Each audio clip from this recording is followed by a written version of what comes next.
638 عیسوی کا سال شروع ہو چکا تھا۔ 1.5-2 مہینے اور گزر گئے تو ایک روز عیسائیوں کا جمع غفیر حمص آ پہنچا اور شہر کا محاصرہ کر لیا۔ مسلمان اس کے لیے تیار تھے۔ انہوں نے بڑے لمبے عرصے کے لیے خوراک اور تیروں وغیرہ کا ذخیرہ شہر میں جمع کر لیا تھا۔ عیسائیوں نے مسلمانوں کو قلعہ بند دیکھا تو وہ حیران ہوئے کہ کھلے میدان میں لڑنے والی فوج قلعہ بند ہو کر لڑنے پر آ گئی ہے۔ اسے عیسائیوں نے مسلمانوں کی کمزوری سمجھا۔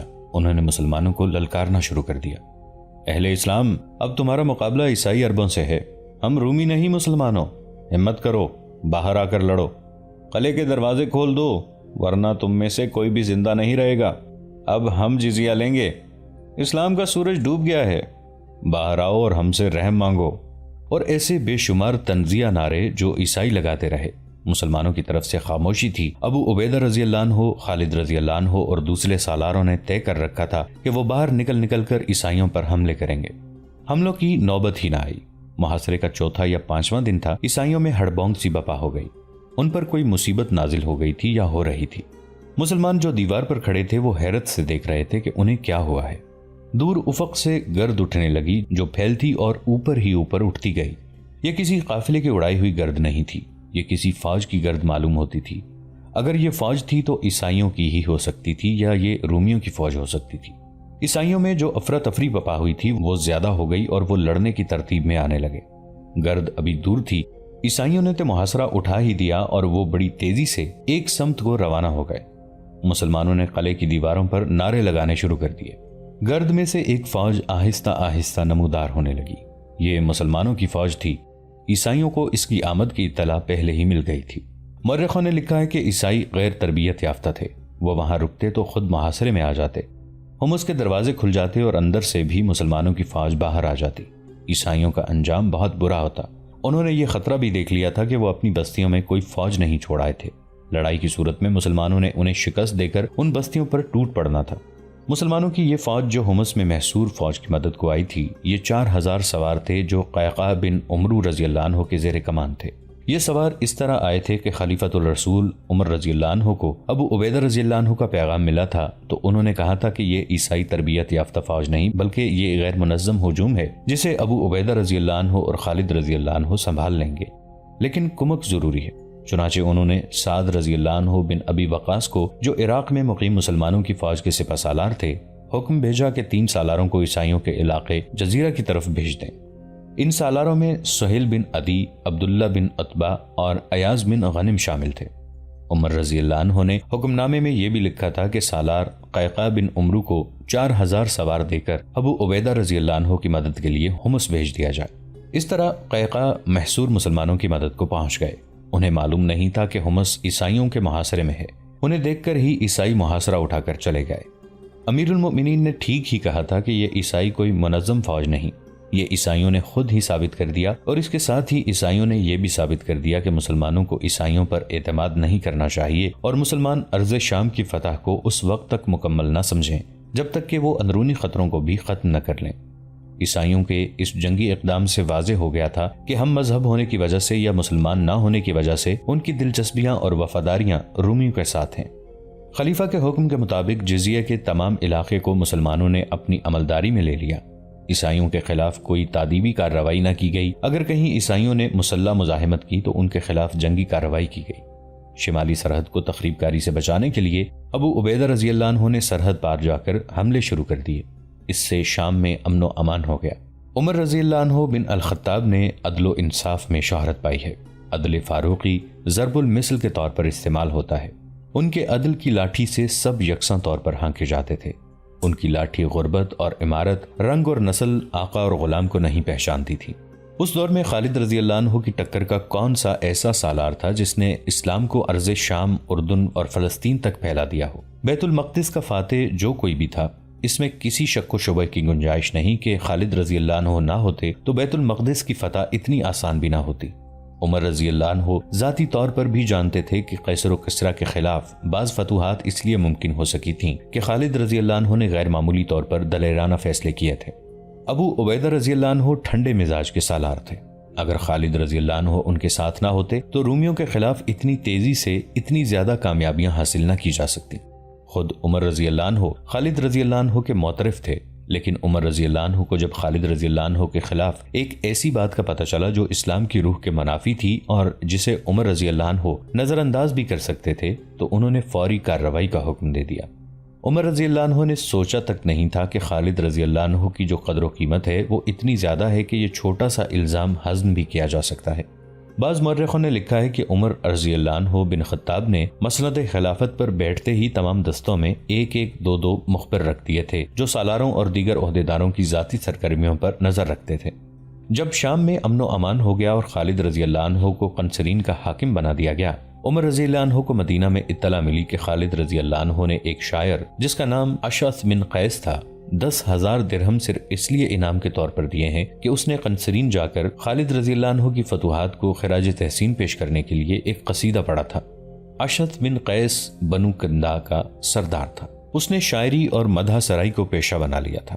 وہ اور اس جیسے چند اور شاعر سالاروں اور حاکموں وغیرہ کے ہاں جاتے، قصیدے پڑھتے اور تحفے تحائف اور انعام و کرام وصول کرتے تھے۔ اسی ضمن میں اشعث قنسرین میں خالد رضی اللہ عنہ کے ہاں جا پہنچا۔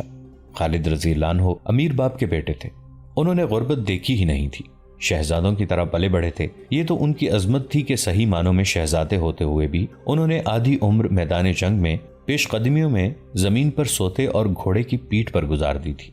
وہ طبعاً خوش ذوق تھے، فیاض تھے، ہر حسین چیز کے دل دادا تھے۔ انہوں نے اس شاعر کو جو انعام دیا تھا وہ اپنی جیب سے دیا تھا۔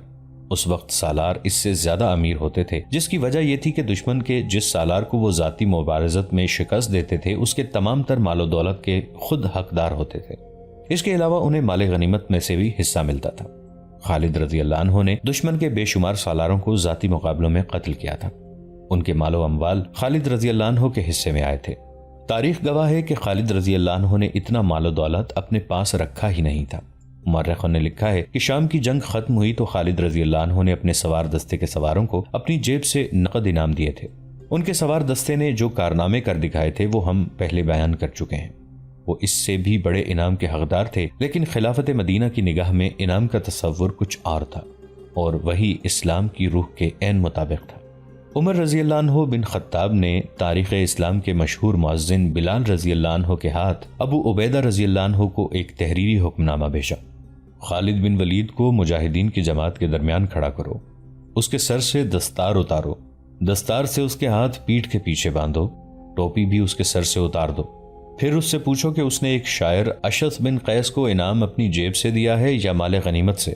اگر وہ اقبال کرے کہ مال غنیمت سے دیا ہے تو اسے خیانت میں پکڑو، اگر اس نے اپنی جیب سے دیا ہے تو اس پر اسراف کا الزام عائد کرو۔ ان میں سے جس الزام کا بھی وہ اعتراف کرتا ہے اس کی پاداش میں اسے اس کے موجودہ عہدے سے معزول کر دو اور اس کی جگہ تم خود کام کرو۔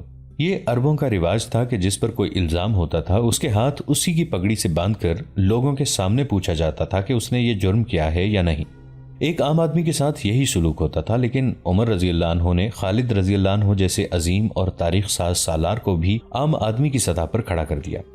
مورخوں نے لکھا ہے کہ ابو عبیدہ رضی اللہ عنہ نے جب یہ حکم پڑھا تو ان پر سناٹا طاری ہو گیا۔ اگر عمر رضی اللہ عنہ ابو عبیدہ رضی اللہ عنہ کو تھوڑی سی بھی اجازت دے دیتے کہ وہ یہ تحقیقات اپنے طور پر کریں تو ابو عبیدہ رضی اللہ عنہ خالد رضی اللہ عنہ کے ساتھ یہ طریقہ اختیار نہ کرتے، لیکن وہ جانتے تھے کہ عمر رضی اللہ عنہ ڈسپلن اور عدل و انصاف کے معاملے میں کس قدر سخت ہیں۔ اس وقت ابو عبیدہ رضی اللہ عنہ حمص میں اور خالد رضی اللہ عنہ قنسرین میں تھے۔ ابو عبیدہ رضی اللہ عنہ نے قاصد کو بھیجا کہ وہ قنسرین سے خالد رضی اللہ عنہ کو بلا لائے۔ قاصد نے جب خالد رضی اللہ عنہ کو پیغام دیا تو وہ اچھل کر اٹھے۔ خدا کی قسم، خالد رضی اللہ عنہ نے نعرہ لگانے کے انداز میں کہا، مجھے ایک اور جنگ لڑنے کے لیے بلایا گیا ہے۔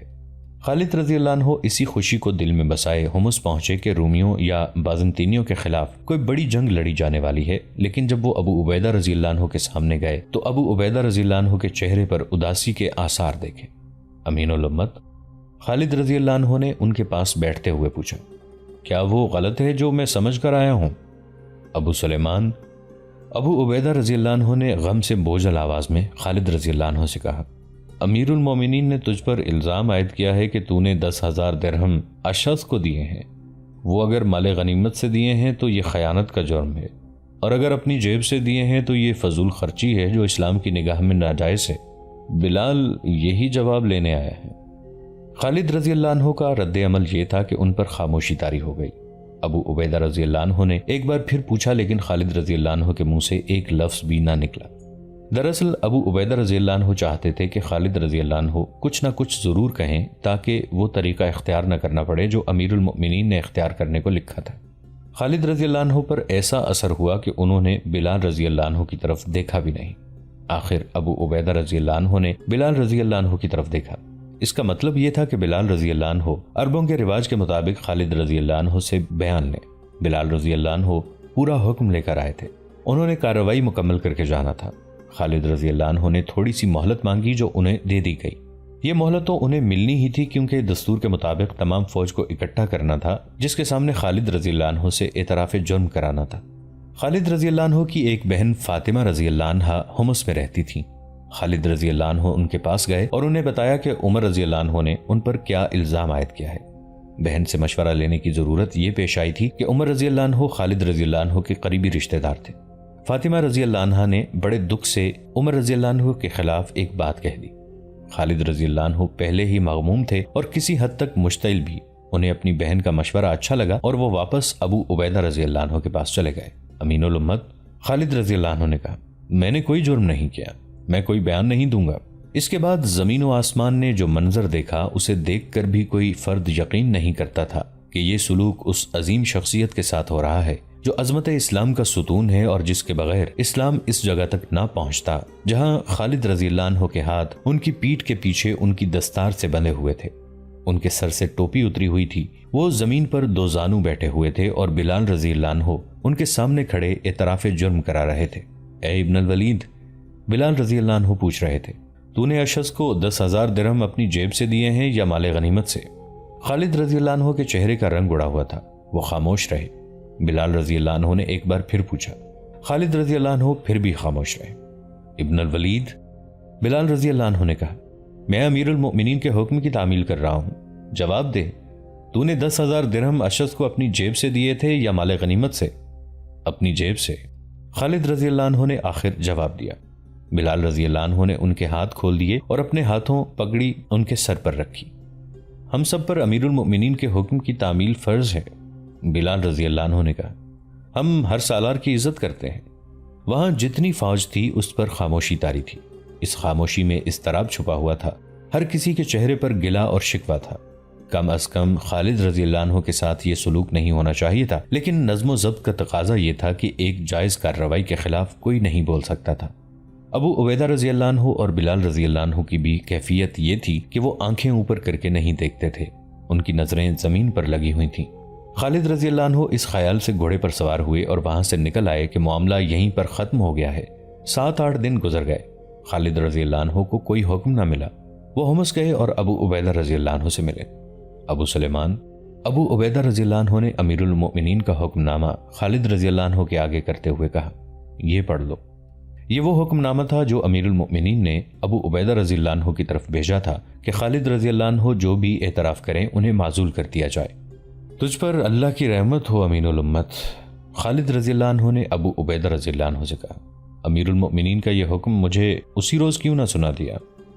خدا کی قسم ابو سلیمان، ابو عبیدہ رضی اللہ عنہ نے کہا، مجھے اندازہ تھا اس دکھ کا جو تجھے ہونا تھا، میں اپنی زبان سے تجھے دکھ نہیں دے سکتا تھا، یہ دکھ میرے لیے بھی کم نہیں کہ تجھے معزول کر دیا گیا ہے۔ خالد رضی اللہ عنہ خاموشی سے اپنے گھوڑے پر سوار ہوئے اور حمص سے نکل آئے۔ تاریخ یہ بتانے سے قاصر ہے کہ اس وقت خالد رضی اللہ عنہ کیا سوچ رہے تھے، ان کی جذباتی دنیا میں کیسے کیسے زلزلے آ رہے تھے۔ انہوں نے اپنی جیب سے یہ انعام دیا تھا، اسے وہ جرم نہیں سمجھتے تھے، وہ یہی سمجھتے تھے کہ انہیں جو سزا دی گئی ہے وہ بہت سنگین ہے۔ ان کی زندگی میں یہ دوسرا موقع تھا کہ وہ سوچوں اور خیالوں کی بھول بھلائیوں میں بھٹکتے سفر کر رہے تھے۔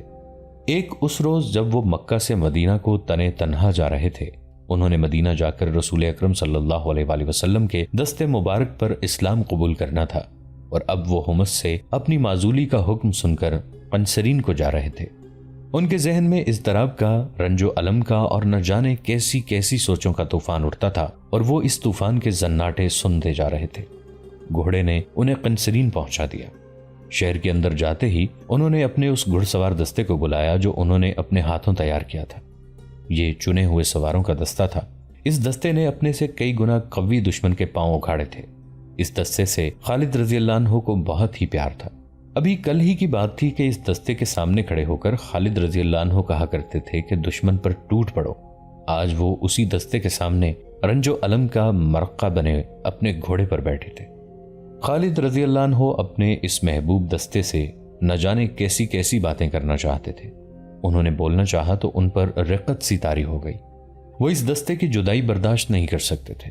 انہوں نے انتہائی مختصر الفاظ میں سواروں کی کامیابیوں کی، ان کی برق رفتاریوں کی، جانبازیوں اور سرفروشیوں کی دل کھول کر تعریف کی، پھر انہیں بتایا کہ وہ ہمیشہ کے لیے ان کا ساتھ چھوڑ رہے ہیں۔ سواروں کا رد عمل یہ تھا کہ جیسے ان کی سانسیں رک گئی ہوں۔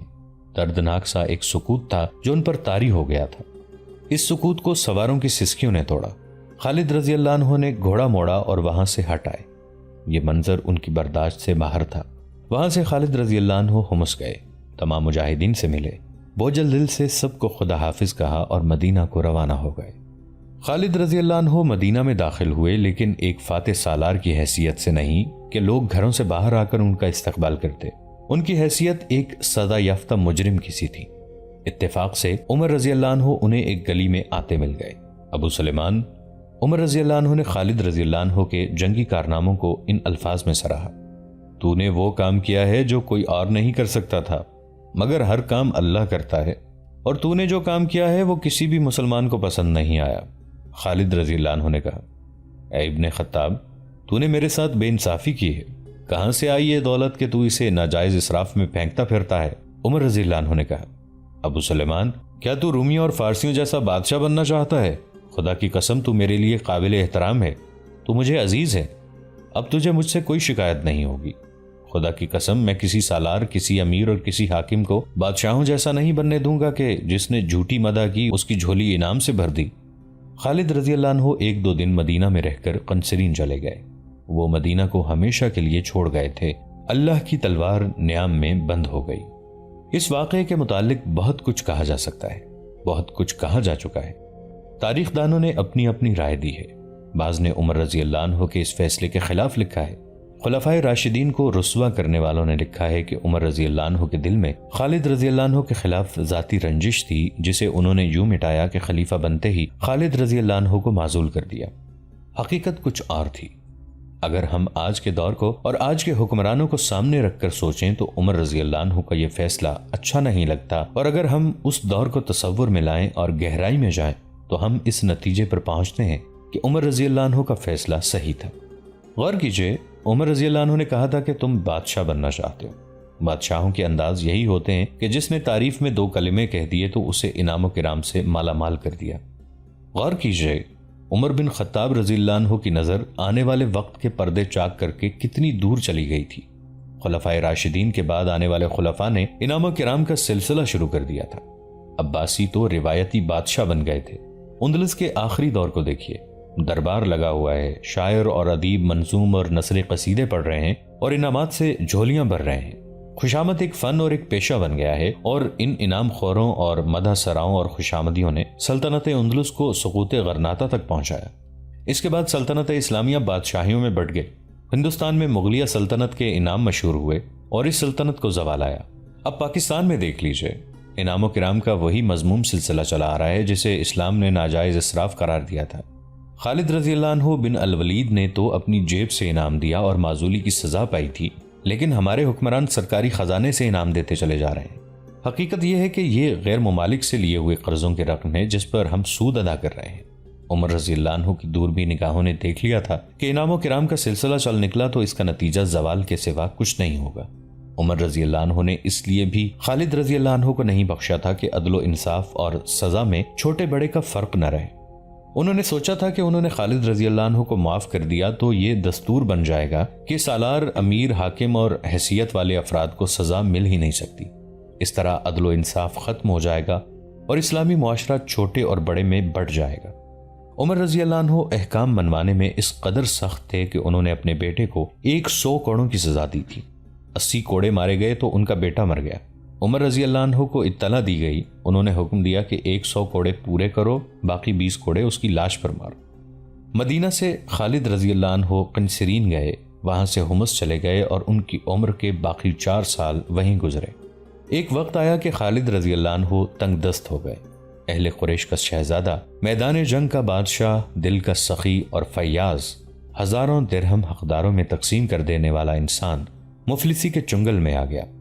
تھوڑے ہی عرصے بعد امیر المؤمنین عمر رضی اللہ عنہ نے کچھ مسلمانوں کے لیے وظیفہ مقرر کیا تھا جو 3000 درہم سالانہ تھا۔ یہ خالد رضی اللہ عنہ کو بھی ملنے لگا۔ اس میں سے وہ حمص میں اپنے کنبے کے ساتھ زندگی کے دن پورے کرنے لگے۔ خالد رضی اللہ عنہ اب وہ خالد نہیں رہے تھے جن کی اس للکار انا فارس الضدید انا خالد ابن الولید سے دشمن پر دہشت طاری ہو جایا کرتی تھی۔ وہ گوشہ نشین ہو گئے، ان کی زندہ دلی، خوش ذوقی اور شوقی ختم ہو گئی اور وہ چپ اور اداس رہنے لگے۔ جنوری فروری 639 عیسوی بمطابق 18 ہجری انہیں ایک اور صدمہ برداشت کرنا پڑا۔ فلسطین کے ایک قصبے امواس میں طاعون کی وبا پھوٹ پڑی جو دیکھتے ہی دیکھتے تمام فلسطین اور شام میں پھیل گئی۔ لوگ بڑی تیزی سے موت کا شکار ہونے لگے۔ یہاں ابو عبیدہ رضی اللہ عنہ کے کردار کا ذکر بے محل نہ ہوگا۔ مورخ لکھتے ہیں کہ امیر المؤمنین عمر رضی اللہ عنہ نے ابو عبیدہ رضی اللہ عنہ کو پیغام بھیجا کہ وہ مدینہ آ جائیں۔ ابو عبیدہ رضی اللہ عنہ نے جواب دیا کہ میرے جن ساتھیوں نے میدان جنگ میں کبھی ساتھ نہیں چھوڑا تھا انہیں میں طاعون کے ڈر سے چھوڑ کر نہیں آؤں گا۔ چنانچہ وہ اپنی فوج کے ساتھ رہے اور طاعون کے حملے سے رحلت فرما گئے۔ خالد رضی اللہ عنہ کے تمام ساتھی سالار جن کے ساتھ انہوں نے بڑی خوفناک جنگیں لڑی تھیں طاعون سے انتقال کر گئے۔ ان میں ابو عبیدہ رضی اللہ عنہ، شرجیل رضی اللہ عنہ بن حسنہ، زرار رضی اللہ عنہ بن الازور، یزید رضی اللہ عنہ بن ابو سفیان بھی شامل تھے۔ خالد رضی اللہ عنہ کے اپنے بہت سے بیٹے طاعون کا شکار ہو گئے۔ ایک باپ کے لیے یہ صدمہ ناقابل برداشت تھا۔ طاعون کی اس وبا میں 25,000 مسلمان اللہ کو پیارے ہو گئے۔ خالد رضی اللہ عنہ پہلے بھی چپ ہی رہتے تھے مگر اب تو جیسے ان کی قوت گویائی ختم ہی ہو گئی ہو۔ مسلمانوں کی فتوحات کا سلسلہ چل رہا تھا۔ ابو عبیدہ رضی اللہ عنہ کے انتقال کے بعد سپہ سالاری عمرو رضی اللہ عنہ بن عاص کو ملی۔ خالد رضی اللہ عنہ جب مسلمانوں کی نئی فتح کی خبر سنتے تو ان کے چہرے پر رونق آ جاتی تھی مگر کچھ دیر بعد وہ پھر بجھ کے رہ جاتے۔ انہیں غالباً یہ خیال آتا کہ وہ اس جنگ میں شریک نہیں تھے۔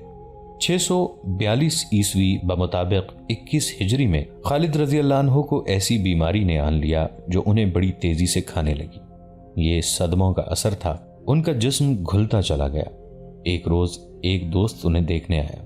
غور سے دیکھ، خالد رضی اللہ عنہ نے اپنی ایک ٹانگ ننگی کر کے دوست کو دکھائی اور پوچھا، کیا میری ٹانگ پر کوئی جگہ تجھے نظر آتی ہے جہاں تیر، تلوار یا برچھی کا زخم نہ ہو؟ دوست کو ایسی کوئی جگہ نظر نہ آئی جہاں زخم نہیں تھا۔ خالد رضی اللہ عنہ نے دوسری ٹانگ ننگی کر کے دوست کو دکھائی اور یہی سوال پوچھا۔ پھر دونوں بازو باری باری ننگے کیے اور یہی سوال پوچھا۔ پھر سینہ اور پیٹھ دکھائی۔ دوست کو ایک بالش سے زیادہ کوئی جگہ نظر نہ آئی جہاں زخم کا نشان نہ تھا۔ کیا تو نہیں جانتا میں نے کتنی جنگیں لڑی ہیں؟ خالد رضی اللہ عنہ نے بڑی نحیف آواز میں کہا۔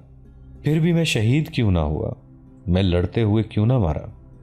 تو میدان جنگ میں نہیں مر سکتا تھا ابو سلیمان؟ دوست نے کہا، تجھے رسول اللہ صلی اللہ علیہ وآلہ وسلم نے اللہ کی تلوار کہا تھا۔ یہ رسول اکرم صلی اللہ علیہ وآلہ وسلم کی پیش گوئی تھی کہ تو میدان جنگ میں نہیں مارا جائے گا۔ اگر تو مارا جاتا تو سب کہتے کہ ایک کافر نے اسلام کی تلوار توڑ دی ہے۔ ایسا ہو نہیں سکتا، تو اسلام کی شمشیر بے نیام تھا۔ انتقال کے وقت خالد رضی اللہ عنہ کے پاس ان کا ایک ملازم حمام تھا۔ نزا کے عالم میں خالد رضی اللہ عنہ نے کہا، میں ایک اونٹ کی طرح مر رہا ہوں، بستر پر مرنا میرے لیے شرمناک ہے۔ اور خالد رضی اللہ عنہ اس اللہ کے حضور پہنچ گئے جس کی وہ شمشیر تھے۔ خالد رضی اللہ عنہ بن الولید سیف اللہ دنیا سے اٹھ گئے۔ خالد رضی اللہ عنہ کی عمر 58 سال تھی۔ ان کی وفات کی خبر مدینہ پہنچی تو بنی مخزوم کی عورتیں بین کرتی گلیوں میں نکل آئیں۔ مدینہ کی دوسری عورتیں بھی باہر آ گئیں اور مدینہ ماتم کدہ بن گیا۔ عورتیں سینہ کوبی اور بین کر رہی تھیں۔ امیر المؤمنین عمر رضی اللہ عنہ نے خلافت کی مسند پر بیٹھتے ہی حکم جاری کیا تھا کہ کسی کی وفات پر گریہ و زاری نہیں کی جائے گی۔ ان کے اس حکم پر سختی سے عمل ہوتا رہا تھا، مگر خالد رضی اللہ عنہ کی وفات پر عورتیں گھروں سے باہر آ کر بین کر رہی تھیں۔ عمر رضی اللہ عنہ نے اپنے گھر میں بیٹھے یہ آوازیں سنی تو غصے سے اٹھے اور دیوار کے ساتھ لٹکتا ہوا درہ لے کر تیزی سے باہر کو چلے، لیکن دروازے میں رک گئے۔ کچھ دیر سوچ کر واپس آ گئے اور درہ وہیں لٹکا دیا جہاں سے اٹھایا تھا۔ بنی مخزوم کی عورتوں کو رونے کی اجازت ہے، عمر رضی اللہ عنہ نے اعلان کیا۔ انہیں ابو سلیمان کا ماتم کر لینے دو، ان کا رونا دکھاوے کا نہیں، رونے والے ابو سلیمان جیسوں پر ہی رویا کرتے ہیں۔ حمص میں بڑا حسین ایک باغ ہے، پھولوں کے کیارے ہیں، درمیان میں راستے ہیں، درخت ہیں۔ اس باغ میں ایک مسجد ہے جو مسجد خالد ابن الولید کے نام سے مشہور ہے، بہت دلکش مسجد ہے۔ اس مسجد کے ایک کونے میں خالد رضی اللہ عنہ کی قبر ہے۔ خالد رضی اللہ عنہ کی داستان شجاعت جاننے والوں کو آج بھی جیسے اس مسجد میں جا کر للکار سنائی دیتی ہے، انا فارس الضدید، انا خالد ابن الولید۔